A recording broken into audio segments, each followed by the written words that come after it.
कार्यक्रममा तपाईहरूलाई हार्दिक स्वागत छ। म जगदीश खरेल। सधैँ राजनीतिका कुरा कति गर्ने, आज अलिकति विकासका कुरा गरौँ। तर विकासको बाधक पनि अस्थिर राजनीति नै हो कि भन्ने लाग्छ जनतालाई, र हामीलाई पनि त्यस्तै त्यस्तै लाग्छ। मुलुक अस्थिर राजनीतिको शिकार भएको धेरै भयो। राणाकाल हुँदै प्रजातन्त्र हुँदै पञ्चायत हुँदै फेरि प्रजातन्त्र आउँदै गणतन्त्रसम्म आइपुग्दा पनि राजनीतिक अस्थिरता भने कायमै रह्यो। मुलुकमा गरिबको सङ्ख्या नै अहिले पछिल्लो तथ्याङ्कले के देखाएको छ भने 60 लाखभन्दा बढी गरिबहरू छन्। अर्थात् 23 देखि 25% हाराहारीमा नेपालमा गरिबहरू छन्। बेरोजगारीको सङ्ख्या त्यत्तिकै बढेको छ। 40 लाखभन्दा बढी जनता रोजगारीको लागि विदेशमा छन्। पर क्यापिटा इन्कम अहिले पनि $700 हाराहारीमा छ। व्यापार घाटा बढेको बढै छ।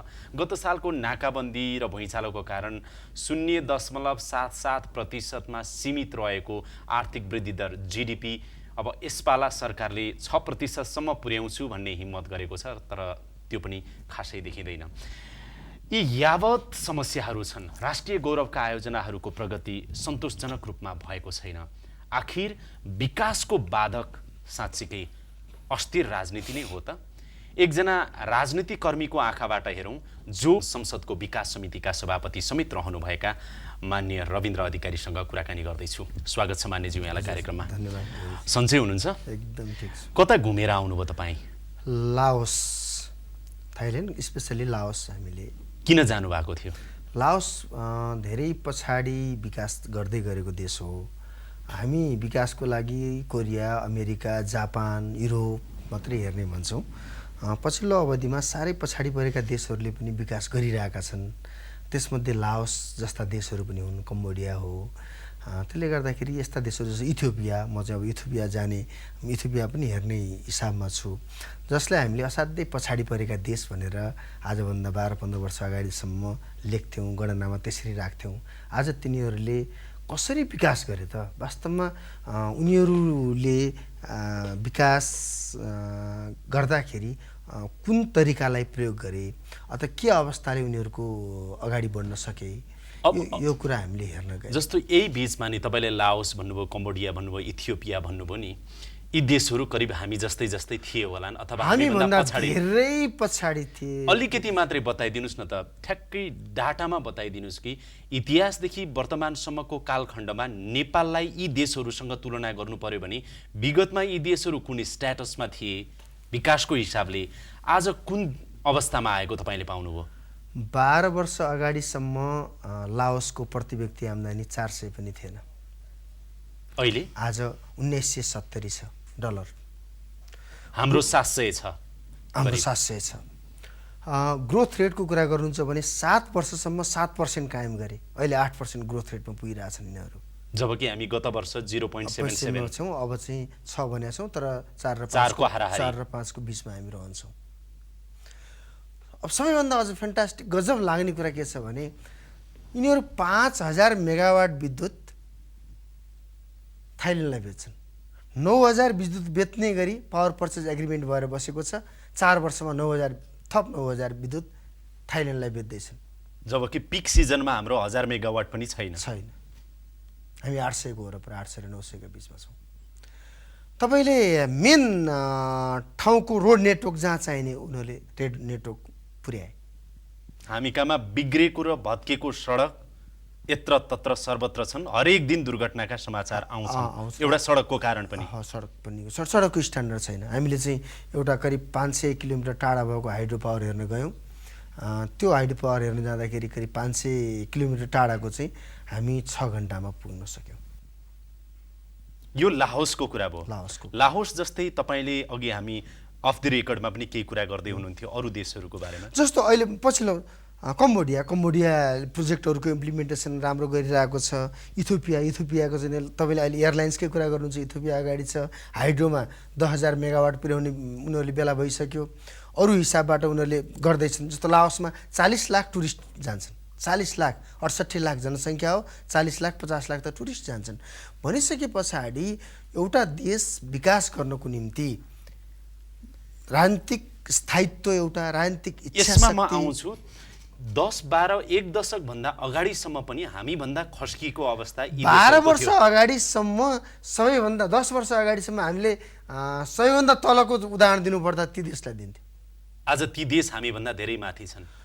सबै कुरामा माथि छैनन्, तर पूर्वाधार विकास र अरू कामहरूमा हामीलाई जितिसकेका छन्। जस्तो हामीले अहिले देख्ने गरेको सपना छ नि 10,000 मेगावाट 20,000 मेगावाट रेल मेट्रो दुनियाँ दिवाना, अब तपाईँकै पार्टीको नेता केपी ओलीले नि देखाउनु भएको सपना उनीहरूले त्यति बेला देखेका थिए, त्यो पुरा गरे। हामी चाहिँ पुरा गर्ने अवस्थामा अहिले पनि छैन। म त 10,000 20,000 मेगावाट भन्न थाल्यो भने यो नगर्ने रहेछन् भन्ने ठान्छु। तपाईँहरूले अहिले हामीले प्रारम्भ गरेका प्रोजेक्टहरू तयार गर्ने काममा नलाग्ने, खालि यति मेगावाट र उति मेगावाटको कुरा गरेर हुन्छ? हामीले गर्नुपर्ने साना साना कामहरू पर्फेक्टली गरौँ न। मैले यहाँ जान्न चाहेको नि 10-12 वर्ष अगाडि हाम्रो मुलुकमा गणतन्त्र आएको हो नि, 62-63 को जनआन्दोलनले। त्यो ताका अघि तपाईँले भनेको देशहरू लाओस होला, इथियोपिया होला, कम्बोडिया होला, जो छन् नि, यी देशहरू आज 10-12 वर्षको अवधिमा यत्रो छलाङ मारे। अब भन्नुहोस् त सर, हामीले चाहिँ किन विकास गर्न सकेनौँ? यही नै क्वेसन हो, सबैभन्दा महत्त्वपूर्ण क्वेसन। र त्यहाँको इलेक्ट्रिसिटी मिनिस्टरले, लाओसको मिनिस्टरले सोध्यो, तिमीहरूले इलेक्ट्रिसिटी किन गर्न सकेनौ? सबैभन्दा धेरै पोटेन्सियल भएको भनेर हामीले पढाइ गर्ने हो, किन गर्न सकेनौ भन्ने मात्रै मलाई सोधिरह्यो। यही कुरा सँगै जोडिन्छ हाम्रो मुलुकको विकास। मैले 4-5वटा कुराहरू देख्ने गरेको छु।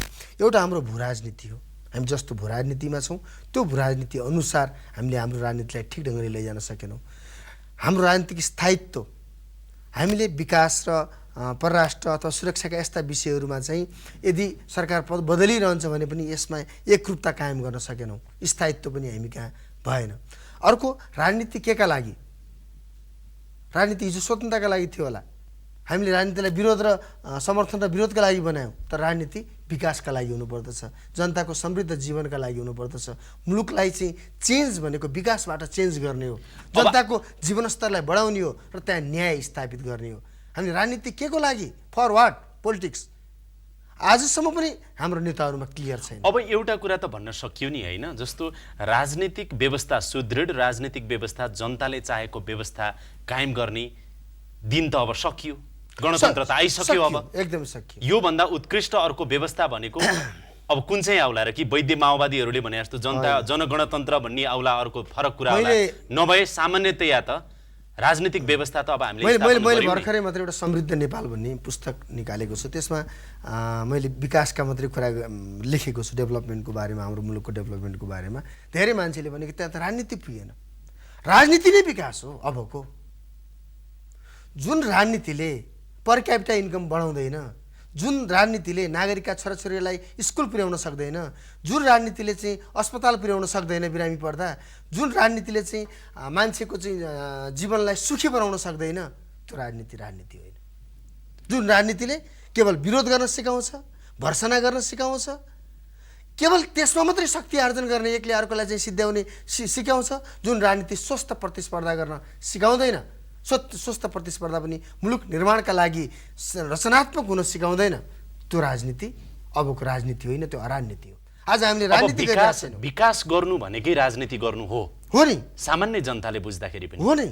तर हामी कहाँ विकास के भन्न सिकाइएको छ? एउटा पाइप बाँडिदियो विकास भयो, अस्पतालको छाना हालिदिएको, स्कुलको छाना हालिदिएको, यसो अलि सानो बाटो खनिदिएपछि हामीले विकास गऱ्यौँ। गलत कुरा हो। मैले डाक्टर गोविन्द पोखरेलसँग मेरो हिजो केही कुराकानी भएको थियो कि उहाँले के भन्नुभयो भनेदेखि वेस्टर्नहरूको चाहिँ कम्तीमा खाना नपाएर भोकभोकै मर्नु नपरोस्, औषधि नपाएर रोगले मर्नु नपरोस्, र लेख्न र पढ्न नपाएर शोकले मर्नु नपरोस्, त्यो साध्य हो। र रोग भोग र शोक भन्ने होइन, त्यो नै विकास हो।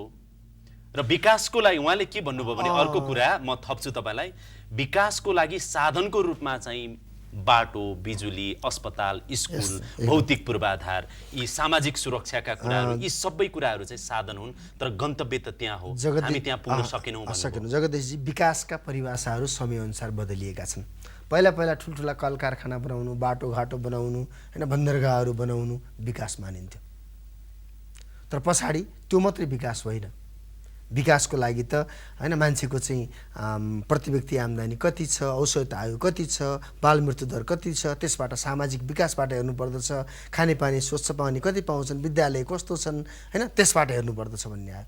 कहिले विकास आर्थिक वृद्धिमा कति वृद्धि भएको छ, पर क्यापिटा इन्कम कति छ, पर क्यापिटा इन्कमले मात्रै देखाउँदैन, त्यहाँ जस्टिस पनि हुनु पर्यो। कोहीले खरब कमाएको होला, कोही 1 रुपियाँ पनि छैन होला, त्यसले जस्टिस छ कि छैन त्यहाँ? अब अलि पछाडि आएर के हेरियो विकास भनेको? आज हाम्रा धेरै आँखामा विकास भनेको त्यही आधुनिकीकरण, प्रविधिको कस्तो प्रयोग गरेका छ, कस्ता बाटाहरू छन् हैन, कस्तो यातायात, सार्वजनिक यातायात कस्तो छ, कस्ता चाहिँ स्कुलहरू चाहिँ बनाएको छ, कस्तो स्टुडियो छ, कस्ता टेलिभिजनहरू छन् हेर्दै, त्यो प्रविधिको कसरी प्रयोग गरिरहेको छ, आधुनिकीकरणलाई विकास, लिफ्ट हेरेर, अर्को चाहिँ हैन मेट्रो रेल हेरेर, यी भौतिक पूर्वाधारका कुरा भयो हैन, आधुनिकीकरणलाई विकास मानियो। तर मुख्य रूपमा विकासको अन्तत हामीले, हाम्रो पार्टीले के भन्यो भने समृद्ध नेपाल, सुखी नेपाली। नेपाली कति बेला सुखी हुन सक्छ त? अब सुखी कति बेला हुन सक्छ भने जति बेला तपाईले चाहिँ मान्छेका आवश्यकताहरू पुरा हुने, रोजगारीको सृजना र उसले आफ्नो कामबाट आफ्नो आवश्यकता पूर्ति गर्न सक्ने अवस्था आयो र त्यसबाट उसले खुसी लिन सक्यो भने त्यो नै सबैभन्दा। यदि त्यसो हो भने तपाईले भनेकै कुरालाई आत्मसात गर्ने हो भने हामीले अघि मैले पृष्ठभूमिमा पनि भन्यो 7 सालमै प्रजातन्त्र पाएको, पञ्चायतले केही समय खुम्च्यायो हामीलाई, प्रजातन्त्र आयो, गणतन्त्र आयो, मान्य रविन्द्र अधिकारीज्यू, नेपालमा विकास भयो त? नेपालमा विकास भएन म भन्दिनँ, तर नेपालमा जुन स्पिडमा विकास हुनुपर्ने हो त्यो नभएको हो। जस्तो कुरा के हुन्छ भने प्रति घन्टा 100 किलोमिटर हिँड्नुहुन्छ कि त्यो नि हिँड्नु नै हो। एउटा गाडी प्रति घन्टा 100 किलोमिटर हिँड्छ, अर्को गाडी प्रति घन्टा 5 किलोमिटर हिँड्छ। तपाईले चाहिँ म नि हिँडिरहेको छु, तर अर्कोले हामीभन्दा धेरै हिँडिदिइसक्यो। अब म तपाईलाई के तथ्याङ्क भनौँ, तुलनात्मक रूपमा हामीले विकास गर्न सकेन। यो बीचमा यसरी हेर्दा यो पछिल्लो दशकलाई नै हेर्ने हो भनेदेखि आर्थिक वृद्धि दर GDP को ग्रोथ रेट हेर्नुभयो भने 3.45 3.45 भन्दा माथि जान सकेका छैनौँ। पर क्यापिटा इन्कम भनेको हामी $700 मा खुम्चिएका छौँ। 40 लाख भन्दा बढी हाम्रा युवाहरू चाहिँ अहिले रोजगारीको सिलसिलामा बाहिर छन् र 25% भन्दा बढी होला सायद रेमिटेन्सले मुलुक धानिरहेको अवस्था छ। व्यापार घाटा कति छ? 7 खर्ब। हाम्रो बजेट बराबर छ। 1 वर्षको बजेट बराबर 7 खर्बको व्यापार घाटा छ। त्यो भनेको झन्डै झन्डै हामीले उत्पादन निर्यात गर्ने, हामीले बाहिर पठाउने भनेको 70 अर्ब, 7 खर्ब 73 अर्बको चाहिँ हाम्रो चाहिँ आयात हुन्छ भनेपछि यी इन्डिकेटरहरू जुन भन्नुभयो नि तपाईले, विश्व कहाँबाट GNH मा गइसके हैन, हाम्रो विकास कहाँ भयो? यी इन्डिकेटरले हामी पछाडी छौँ। हाम्रो एजुकेसन राम्रो छ, स्वास्थ्य क्षेत्रमा, तर रोजगारी दिने शिक्षा पनि भएन भन्ने चिन्ता भयो। हाम्रो त डरलाग्दो सिपमूलक शिक्षा भएन भन्ने डरलाग्दो के भयो भने लाओसमा यसपटक त्यहाँको चाहिँ उनीहरूले के भने, अरू ठाउँहरूमा पनि भन्छन् तिमीहरू कहाँ धेरै पहिलेदेखि पढाइ भयो, उनीहरू कहाँ त भर्खरै सुरु हुन थालेको प्राविधिक विषयको पढाइ। जति बेला चाहिँ उनीहरू आजभन्दा 12-13 वर्ष अगाडिसम्म हाम्रा इन्जिनियरले इस्टिमेट गरिदिनु पर्ने हो, त्यहाँ गएर हाम्रा इन्जिनियरहरूले पनि काम गरेका छन्। त्यति धेरै पछाडि थियो, जबकि हामी 30-40 वर्ष 30 वर्ष अगाडि 35 वर्ष अगाडि चाहिँ हामी हाम्रा चाहिँ आयोजनाहरू आफै डिजाइन गर्न सक्थ्यौँ, आफैले इम्प्लिमेन्टेसन गर्न सक्थ्यौँ। तर हामी कहाँ के भयो, जुन जनशक्तिले अध्ययन गर्यो विदेशमा पढ्न गयो त्यो पनि उतै पलायन भयो, यहाँ पढेर अलिकति बनायो ऊ पनि बाहिर पलायन भयो। हामीले चाहिँ रोजगारीका यहाँ अवसरहरू सृजना गर्न सकेनौँ। हामी रेमिटेन्समा अलिकति रमायौँ, बाहिरबाट आएको सुखी पैसामा रमायौँ। हामी आफैले उद्यमशीलताको विकास गर्न सकेनौँ। जति बेलासम्म एउटा मुलुकमा उद्यमशीलताको विकास हुँदैन, उद्यम गर्ने, केही न केही काम गर्ने, हामी कस्तो कुरामा गौरव गर्छौँ। आज पनि हाम्रो नेताले, म जस्तै साथीहरूले कस्तो कुरामा गौरव गर्छन् भने 100 जना मान्छेलाई चाहिँ रोजगारी दिनुभन्दा 100 जनाको डफ्फा लिएर हिँड्नेलाई चाहिँ ठुलो ठान्छौँ, बेरोजगार डफ्फा। अब यही बीचमा जसले गर्दा हामी हरेक मान्छेलाई काम गर्नुपर्छ भन्ने कुरा सिकाएका छैनौँ, आफ्नो मेहनतको फल मिठो हुन्छ भन्ने श्रममा विश्वास गर्ने कुरा सिकाएका छैनौँ। उद्यम गरेर आफू पनि बाँच र अरूलाई पनि चाहिँ रोजगारी देऊ, हामी त्यो सिकाइरहेका छैनौँ। हामी के सिकाइरहेका छौँ? राजनीतिमा शक्ति आर्जन गर्नुपर्छ, शक्ति आर्जन गर्नको लागि भोट धेरै ल्याउनुपर्छ, भोट धेरै ल्याउनको लागि मान्छे धेरै बनाउनुपर्छ, मान्छे धेरै जसरी बनाए पनि त्यसलाई पालेर भए पनि अनेक तरिकाले हुनुपर्दछ, राजनीतिको सत्ता लिनुपर्दछ। सत्ता केका लागि? एउटा पाटो के भनेदेखि अब हामीले बुझेको त सत्ता जनताको सेवा गर्ने, राष्ट्र बनाउने नै हो। तपाईहरुले बुझेको के हो? आज हामीले प्रयोग गरिरहेका सत्ता आफ्ना स्वार्थहरूलाई पूर्ति गर्नको लागि, त्यो तितो सत्य हो।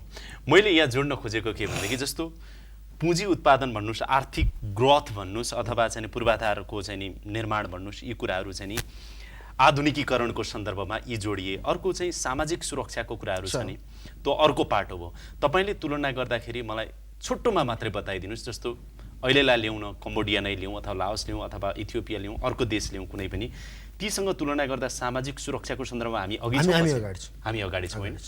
त्यो चाहिँ स्पष्ट छ। सामाजिक विकासमा पनि हामी अगाडि छौँ, चेतनाको विकासमा पनि हामी अगाडि छौँ। ज्येष्ठ नागरिक भत्तादेखि विधवा भत्तादेखि अपाङ्गहरूकोदेखि लिएर अर्को हाम्रो चाहिँ राम्रो ट्यालेन्ट मान्छे त्यत्तिकै चाहिँ हराउनु पर्दैन। त्यो एउटा पाटो चाहिँ हाम्रो केही सन्तोष एजुकेसनको चाहिँ पाटो। अब विकास समितिको तपाईँ सभापति हुनुभयो, अहिले पनि हुनुहुन्छ होइन? राष्ट्रिय गौरवका आयोजना 21बाट 24 पुगे होइन त? राष्ट्रिय गौरवका आयोजनाको सुरुवात भनेको अलि धेरै आयोजनाहरू चाहिँ 46-47 पछि नै आयो होइन त? तर यसो त्यो राष्ट्रिय गौरवका आयोजना हेर्दाखेरि जुन अधिकांश 70, 71, 72, 78सम्म सकिनुपर्ने आयोजनाहरू धेरै रहेछन्, तर प्रगति हेर्दाखेरि सन्तोषजनक रहेनछ कि किन त? यसको सबैभन्दा महत्त्वपूर्ण कुरा के छ भने राष्ट्रिय गौरवका आयोजना भनेर पछाडि नाम राखेको ठुला आयोजनाहरू हाम्रा थिए। जस्तो पोखरा एयरपोर्ट एउटा उदाहरण लिउँ, 40 वर्ष अगाडिदेखिको सपना हो, 40 वर्ष अगाडिदेखि जग्गा रोकेर राखेको, बल्ल इम्प्लिमेन्टेसन फेजमा अहिले गयो। त्यसको लागि म जनप्रतिनिधि भएपछि लगातार काम गरिरहेको छु। बल्ल अस्ति हामीले प्रोजेक्ट अन्तर्गतको मात्रै प्रगति सन्तोषजनक हो, एयरपोर्टै त बन्या छैन। अब प्रोजेक्ट त्यो अगाडि बढ्यो। जस्तो भैरवा एयरपोर्ट, मेलम्ची खानेपानी आयोजना। म एकचोटि सर तपाईलाई सजिलोको लागि बताउँ होइन, आम दर्शकहरूलाई पनि, राष्ट्रिय गौरवको आयोजना भन्ने साथै राजमार्गको कुरा गर्ने हो भने लागि राजमार्ग हो, मध्यपहाडी राजमार्ग हो, फास्ट ट्र्याकका कुराहरू भयो, उत्तर दक्षिण विभिन्न राजमार्गहरू भए, राजमार्ग यी चाहिँ राष्ट्रिय गौरवका भए। खानेपानीको कुरा गर्ने हो भनेदेखि मेलम्ची एउटा महत्त्वपूर्ण रह्यो। अब बिजुलीको कुरा गर्ने हो भने बुढी गण्डकीदेखि अप्पर कोशीसम्मका आयोजनाहरू चाहिँ नि यी बिजुलीका आयोजनाहरू। एयरपोर्टको कुरा गर्ने हो भने निजगढ, लुम्बिनी र पोखरा। अनि पछाडि सिंचाइका कुरा गरौँ, रानी जमरा, सिक्टाका कुरा, बबईका कुरा, भेडी डाइभर्सनका कुराहरू महत्त्वपूर्ण यिनै आयोजनाहरू रहेका छन् होइन त? अब यी आयोजनाहरूको काम छोटोमा भन्दा सन्तोषजनक रूपमा सम्पन्न नहुनुको कारण मैले 3टा चरणमा कुरा गर्छु। सबैभन्दा पहिला हामी कहाँ आयोजनाको जुन तयारी गर्नुपर्दछ, तयारीको फेजमा हामी धेरै सिरियस लाग्दैनौँ, आयोजना नामाकरण गरेर छोडिदिन्छौँ, अनि पछाडि त्यो अगाडि बढ्न सक्दैन। सरकार बदलिरहन्छ, सरकार सरकार बदलिए पनि आयोजना अगाडि बढिरहने मेकानिजम हामीले बनाएका छैनौँ। त्यो इच्छा शक्ति त्यहाँ छैन। यो हामी कहाँ सबैभन्दा पहिलो समस्या। दोस्रो, हामी कहाँ एउटै देशका मन्त्रालय पनि 2टा देशका जस्ता छन्, वातावरण र वन, भौतिक पूर्वाधार। मैले चाहिँ रसुवागढी केरुङ बाटो नेपाली सेनालाई, हाम्रो समितिले नेपाली सेनालाई दिन लगायो, नेपाली सेनाले लग्यो, वनले समस्या, अर्कोले समस्या, कति धेरै दुःख गरी चाहिँ यो बाटोको चाहिँ हामीले चाहिँ सहमति फाइनल गऱ्यौँ। काम अगाडि बढाउनु कति गाह्रो भयो। एउटै देशका मन्त्रालय पनि आफू थुम्का मेरो अधिकार हो भन्छ, अर्कोलाई दिँदैन। समन्वय गर्ने कोही पनि छैन। एउटा समन्वयको अभाव, अर्को समन्वयको अभाव। अर्को भनेको राजनीतिक दृढ इच्छा शक्तिको अर्को अभाव। त्यो भनेको सरकारको, राजनीतिक दलको र विकासका कुराहरूमा चाहिँ अनावश्यक राजनीतिकरण गर्नु भएन। प्रधानमन्त्रीले मेरै पालामा यी ठुल्ठुला आयोजना त सक्न पाएदेखि क्रेडिट लिने त्यही भन्ने त हुन्छ नि। फेरि वास्तवमा उहाँहरूको सोचाइ त्यही गलत भयो। हुनुपर्छ के भने कसको आयोजना बेलामा सकिन्छ चिन्ता नमान्नुहोस्, कसको बेलामा सुरु भएको त्यो पनि मतलब नगर्नुहोस्, तर तपाईँको बेलामा त्यसलाई अगाडि बढाउनुहोस्। ओभरनाइट त बन्दैन नि कुनै परियोजनाहरू। आज जस्तो परियोजनाहरू चाहिँ तयारीको लागि 10 वर्ष लाग्छ भने काम गर्न 5 वर्ष लाग्छ। 5 वर्ष 6 वर्षभन्दा पनि बढी काम गर्न लाग्ने कुनै योजना छ भने त्यो देशले फड्को मार्न सक्दैन। हामी कहाँ योजना परियोजना चाहिँ इम्प्लिमेन्टेसनको निम्ति हामी धेरै पछाडि छौँ। त्यसमा लाओसले अगाडि आइसक्यो। लाओसको निजी क्षेत्र पनि बलियो भएर आइसक्यो। हामी कहाँ निजी क्षेत्र पनि त्यस रूपमा बलियो भएको छैन। निजी क्षेत्र पनि बाहनाबाजी गर्ने, टेन्डर लिने, बाहनाबाजी गर्ने, अनि अल्झाएर फेरि त्यहाँबाट भेरिएसन लिने, त्यसमा रहिरहेको छ। हामी कहाँ लगानीको सुरक्षित वातावरण पनि छैन त यो मुलुकमा। लगानीको सुरक्षित वातावरण र चाहिँ काम नगर्ने एक ठाउँ जोड्नु हुँदैन। लगानीको सुरक्षित वातावरणको लागि त उनीहरूले कस्तो कस्तो भनेका भने एयरपोर्टबाट छिर्ने बित्तिकै एयरपोर्टको कार्डमै लेखेको छ कि त कति पैसा ल्याउँछस् के काम गर्छस् तँलाई यस्तो पुरै सुरक्षा छ। त्यो कुनै पनि विदेशी त्यहाँ जाने बित्तिकै तैँले यहाँ लगानी गर्न जम्मै ठाउँ पाउँछस्, तँलाई यति सुरक्षा छ, यति विश्वास दिलाइदिन्छ। संसदको विकास समितिका सभापति रविन्द्र अधिकारीज्यू जस्तो मेलम्ची 2059 सालदेखि होइन, मेलम्चीको सपना देख्दा देख्दा थाकिसकियो, अब त आउँछ। तर मेलम्ची आउँछ। एक वर्षभित्र। जगदीशजी, म विकास समितिमा काम गर्दासम्म 5-6वटा योजनाभन्दा चाहिँ नामाकरण पनि थिएनन्, आयोजनाको अफिस कहाँ छ भन्ने पनि थाहा थिएन। तर तपाईँले जसलाई पनि सोद्धा थाहा पाउनुहुन्छ, राष्ट्रिय गौरवका आयोजना र अरू विकास आयोजनाहरूलाई एकदम अगाडि बढाउनको निम्ति हाम्रो समितिले धेरै ठुलो भूमिका निर्वाह गरेको छ। आज केही अगाडि बढेका छन्, त्यसमध्ये धेरै अप्ठ्यारोहरू पार गराउँदै गराउँदै मेलम्ची पनि एउटा हो। र म विश्वासका साथ भन्न सक्छु 1-1.5 वर्षको बिचमा, 1.5 वर्षभन्दा उता जाँदै जाँदैन, 1 वर्ष 14-15 महिनाको बिचमा मेलम्चीको पानी काठमाडौँमा झर्छ र सँगसँगै पाइपलाइन विस्तारको काम पनि रफ्तारमा भइरहेको छ। त्यो विस्तारको काममा 50% डिस्ट्रिब्युसन चाहिँ 1.5 वर्ष। जस्तो अहिले तथ्याङ्क हेर्दाखेरि झन्डै झन्डै 9वटा आयोजनाको काम 90% सकेको रहेछ, राष्ट्रिय गौरवका आयोजनाहरूको। अर्कोतिर हेर्ने हो भने जस्तो बुढी गण्डकी तपाईँको झन्डै 1200 मेगावाट होइन त्यसको क्षमता, 5% पनि काम भएको छैन। बुढी गण्डकी त काम सुरु गरेकै छैन नि। हामीले लाओसमा 4 वर्ष भयो होइन, उनीहरूले हामीले 1070 मेगावाटको चाहिँ एउटा रिजर्भवाला चाहिँ प्रोजेक्ट हामीले लाओसमा हेऱ्यौँ, उनीहरूले 4-5 वर्षमा सिद्ध्याए। होइन, बुढी गण्डकी सुरु भएको झन्डै 4 वर्ष हुन लागेन। आयोजनाको नाम गरेर आयोजना प्रमुख तोक्न लगाएको हामीले लगाएका हौँ, त्यहाँ आयोजना प्रमुख तोक्नु भएको, उहाँको 1 कार्यकाल सिद्धियो। 5% पनि काम भएको छैन। अनि यही त दुर्भाग्य छ। फेरि बताउनुहोस् तपाईँ त्यसले गर्दाखेरि जगदीश अर्को कुरा, जस्तो अहिले हामी 24-25वटा राष्ट्रिय गौरवका आयोजनामा मात्रै घुमिरहेछौँ। म भन्छु अब आयोजना ब्याङ्क 100वटा 200वटा तयार हुनुपर्छ, प्रिपेयर हुनुपर्छ। होइन, त्यो त म बाँकी नै छ, राष्ट्रिय गौरव एकातिर भने तपाईँ मैले 1 वर्ष अगाडिदेखि तयारी गर कुन हो हामीले गर्नुपर्ने। हामीले इलेक्ट्रिसिटी कति बनाउने हो, 10,000 मेगावाट बनाइदिन्छु भने त्यत्तिकै हावामा 10,000 मेगावाट बन्छ। मलाई एकदमै याद छ 2072 सालको माघ 2 गते त्यति बेलाका प्रधानमन्त्री केपी शर्मा ओलीलाई बुङमतीमा चाहिँ निर्माणको महाअभियान पुनर्निर्माणको महाअभियान सुरु गर्दाखेरि मैले प्रश्न सोधेको थिएँ, त्यहीँबाट 5 वर्षमा सम्पन्न गर्ने पुनर्निर्माणको योजना 1 वर्षभित्र त 20% तथ्य उसको हिसाबले नि सक्नु पर्यो, झन्नै सक्नुहुन्छ भन्दा सकिन्छ भन्नुभएको थियो। तपाईँलाई लाग्छ भूकम्पले ध्वस्त पारेको यो संरचनाहरूको पुनर्निर्माण अब करिब 20% सकियो होला र? छैन। कामका हिसाबले प्रोसेसका हिसाबले 20% सक्यो भन्न मिल्छ, भौतिक प्रगतिको हिसाबले छैन। 50,000 को पहिलो किस्ता नपाउने धेरै छन्। अनि त्यो अरू विकासका इन्डिकेटरहरू जुन हुन्छन् नि, तपाईँले सुरुमा भन्नुभयो नि हामीले केमा तयारी गर्दैनौँ भने नि भनिदिने एउटा कुरा हो, तर त्यसको तयारी नगर्ने, कसैले पनि मेहनत नगर्ने, राम्रो गर्न सक्ने योग्यता मान्छेलाई त्यो ठाउँमा नराख्ने, आफ्नो मान्छे चाहिने होइन। कर्मचारीहरूलाई चाहिँ जो भए पनि त्यहाँ आयोजना कसैलाई दिनुभएको छ भने त्यो भइसके पछाडि अर्को सरकार परिवर्तन गर्ने बित्तिकै उसलाई परिवर्तनै गर्नुपर्ने। यहाँ हाम्रो नेताहरूलाई कतिपय पार्टीहरूलाई के विकास चाहियो हो र? आफ्नो मान्छे चाहिएको छ। एउटा आफ्नो मान्छेको जागिरका लागि उनीहरूले आयोजना समाप्त पारिदिन तयार छन्। विकासको मेजर बाधकहरू के हुन् बुँदामा बताउनुहोस्, व्याख्या नगरी। हामी कहाँ बुँदामा भन्दा नम्बर 1 राजनीतिक अस्थिरता, अहिले पनि मैले भने। दोस्रो भू राजनीति, हामी भारत र चीनको बिचमा छौँ र भारत हाम्रो निम्ति अथवा हाम्रा छिमेकीहरू हाम्रा विकासका निम्ति खासमा सहयोगी छैनन्। तेस्रो हाम्रो क्षमता विकास, हामीले चाहिँ हाम्रा कामहरू गर्नको निम्ति क्षमता विकास गराएका छैनौँ। हाम्रो राम्रो जनशक्ति बाहिर गइरहेको छ, त्यसलाई काम गर्ने, काम गराउने, त्यो क्षमता विकास गराउने कुरा छैन। हाम्रो प्रशासन एकदमै लेथर्जिक छ, उसले चाहिँ सरकारी काम कहिले जाला घाम भन्ने हुन्छ र जिम्मेवारीबाट उम्कन मात्रै खोज्छ। ओभरसाइड एजेन्सीहरू ओभर छन्, अख्तियार ओभर छ, कहिले कहिले अदालतै ओभर भइदिन्छ, संसदका समितिहरू नै ओभर भइदिन्छन्। ओभरसाइड एजेन्सीहरू ओभर छन्, अधिकारमुखी बढी चाहिँ बहस छ, जिम्मेवारी छैन होइन। जिम्मेवारी कर्तव्यमुखी हुनु पर्यो नि, होइन, अधिकारमुखी चाहिँ धेरै बनाइरहेको छ। हामीले प्रोजेक्ट इम्प्लिमेन्टेसनको निम्ति परियोजनाहरू चाहिँ तयार पार्ने, त्यसलाई पुरा गर्ने, हाम्रो टाइम फ्रेममा काम गर्ने त्यो हाम्रो कल्चर छैन।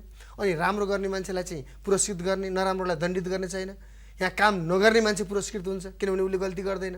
अब नि स्थानीय पनि छ अलिकति कतिपय अवरोध, राजनीतिक अवरोध छ, गुन्डागर्दी छ, निर्माण व्यवस्था, निजी क्षेत्र इमान्दार छैन। हाम्रो निजी क्षेत्र, हाम्रो निर्माण व्यवसायीहरू त्यो मुलुक सम्पूर्ण रूपमा उहाँहरूले हो बनाउने। हामीले चाहिँ राज्यका सेवा र वस्तु किन्ने उहाँहरूले हो। हामीलाई बाटो चाहियो, बाटो उहाँहरूसँग किन्नुपर्छ। तर उहाँहरू इमान्दार भइदिनु भने के हुन्छ? अब त्यसो हो भनेदेखि मान्यज्यू यो अवस्था यसै रहन्छ कि अघि तपाईँले भनेको 8-10 वटा चुनौती जे भन्नु पनि राजनीतिदेखि लिएर निजी क्षेत्रसम्म पनि र जनतासम्म पनि सबैको मूल कारण राजनीति हो जगदीशजी। देश राम्रो बनाउन सकिन्छ भने पनि राजनीतिले नै बनाउँछ, अन्तको पनि त्यही हो। बिगार्ने पनि राजनीति नै हो। त्यसको एउटा हिस्सेदार तपाईँ पनि हुनुभयो। मजाले म लज्जित छु। तर मैले जगदीशजी म जति साना मात्रै भए पनि प्रयास म मेरा ठाउँबाट मैले कम्प्रोमाइज गरेको छु। यो अस्थिरता, यो व्यवधान, यो समस्या, यो चुनौती रहिरहेको छ या तपाईँले चाहिँ समृद्ध नेपालको बाटो अगाडि देखिराख्नु भएको छ? छोटोमा मात्रै बताउनुहोस् त। यो वा त्यो नभनिकन यो त बदलिन्छ, बदल्नै पर्छ। कसले बदल्छ? हामीले बदल्छौँ। कहिले बदल्नुहुन्छ? तपाईँ, म, हामी जस्तै भएर कहिले बदल्नुहुन्छ? त्यही बदलिरहेका छौँ, हामी बदल्छौँ। तपाईँ त युवा नेता हुनुहुन्छ, विकास समितिको सभापति हुनुहुन्छ, भोलि मन्त्री बन्नु होला अथवा परिआयो भने प्रधानमन्त्री बन्नु होला, अवसर पाउनु भने प्रधानमन्त्री बन्नु होला। तर तपाईँ जस्तो नेताले त हामी यो गर्दैछौँ, अब यसरी चेन्ज ल्याउँदैछौँ भन्नु पर्यो। मैले जगदीशजी म यसमा हारेको छैन। मैले मेरो ठाउँबाट सकेसम्मको आफ्ना बुताले भ्याइन्जेलसम्मको मैले प्रयास गरेको छु। म नथाकिकन अगाडि बढ्छु, यो मेरो विश्वास हो। शुभकामना छ। Thank you.